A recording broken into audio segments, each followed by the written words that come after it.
guess the message is obviously let's move on here. Yeah, I mean it has to be. I mean, you know, again, the game was 3 days ago, and we're playing our first Coastal game against a really tough team and a team that's been a rival. And you know, there've been a lot of great games over the years between us and Virginia Tech, and that's where our focus has to be.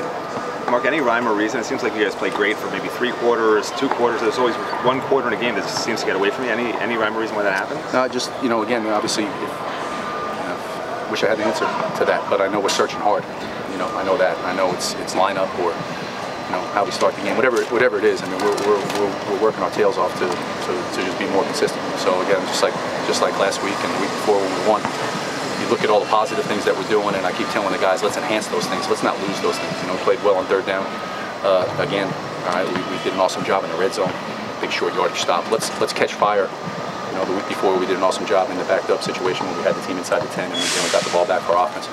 Let's catch fire with all those situations and let's eliminate the things without hurting us. The explosive plays.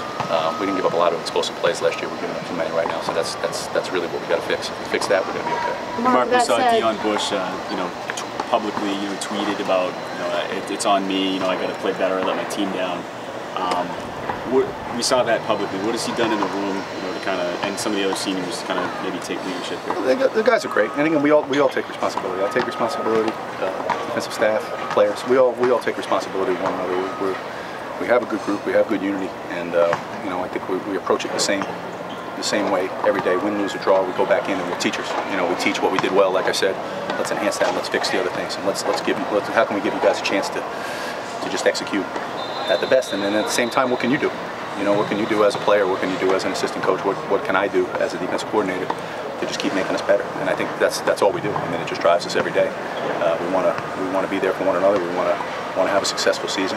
You know, I want these guys to have success. So you know, we work our tails off and keep them in mind, and you know, we're all fighting for one another. Coach, give us the temperature of the team right now. Where's their spirit? Where's their fight? Where's their attitude? Their spirit is, they know this is the first Coastal game we have. They know it's a really good opponent. It's another great opportunity. I think, you know, they have resolve to them, and you know, they were able to overcome a lot of adversity throughout the season. And the only game we didn't have adversity really on the defensive side of the ball was the opener. You know, after that there was adversity, and I think you saw these guys overcome it. Now again, not to the point, unfortunately, where we won. That's the business we're in. I get that, but I mean, the way they fought back. Again, I'm proud of that. Let's enhance that. We have fight in us. We have guys that are resilient. We have guys that are unified. We have all that. So let's not lose that. Okay, let's just execute a little bit better. The teachability. How impressed have you been just with their ability to make the adjustments in the second half?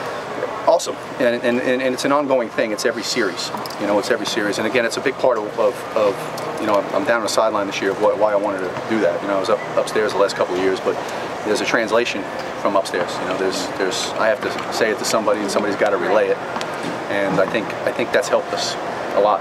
You know, that right there and then, as we're replaying the series in our mind, and things we got to fix, I'm able to touch each of the individuals, and we're able to get things corrected as the game goes on. And then obviously they've heard a lot of it, and then when we reiterated in the short window we have at halftime, they've been locked, you know, they've been locked in and understand, okay, you know, if we just settle in and one guy does this or one guy does that, the execution will be a lot better. So I am impressed by that. I think that's a real positive. I think it's something that we got to keep, you know, rolling with, and that, you know, guys are not pouting, that guys are responding.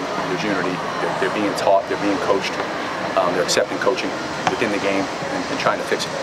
Mark, take Virginia Tech a little bit, just what they do well offensively. They do a lot. I mean, they got good backs. Obviously, the quarterback situation, he played really well last week, and we'll see what's happening with with Brewer moving forward. But you know, they've got receivers that have made plays. They've got guys that have been around, seems like forever. I mean, you've got excellent tight ends. So they do a lot. They do a lot of things. They make you defend a lot of formations and a lot of different types of plays. So they present a big challenge. Mark, what are the challenges in practice of preparing for either Motley or Brewer, you know, two kind of guys that do different things? Yeah, I mean, I think, you know, there's still a bulk of the offense is the same, but you obviously have to rep everything, and there's only so much time in a day, so you have to use your time wisely. You have to use meeting time well. You have to use walkthroughs well. You have to maximize the week.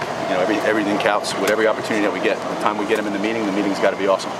You know, the time we get them on the field, it's got to be awesome. When we do a walkthrough for a few minutes after practice, we got to get the 5 or 6 things that we feel like we need to correct that day. So it just really takes a lot of organization and just being on point and everybody, you know, creating excellence with every opportunity that we have, whether it be meeting, walkthrough, or practice throughout the week.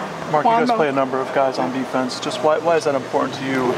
Why do you like to do that? Well, you know, again, I think the biggest thing is so many of these games become fourth quarter games, and you want to do it so that you have energy to win at the end. And you know, I mean that's the biggest reason. And again, we don't want to have a drop off either. And I've mentioned that several times. So if we feel like there's a guy that can win for us, we're going to play him. And there's no cap on that number. You know you know, if it's 11, then it's 11. If it's 11, you're in trouble. You know, but there's no cap on that number. So whether it be 16 or whether it grows in the 7th game to 18 or 19, whatever that is, it's real clear line in the sand. You know, can the individual help us win this week? And if he can, he's going to get an opportunity to go in the game. And the guys who practice the best will start, and the guys who are playing the best will finish in the game.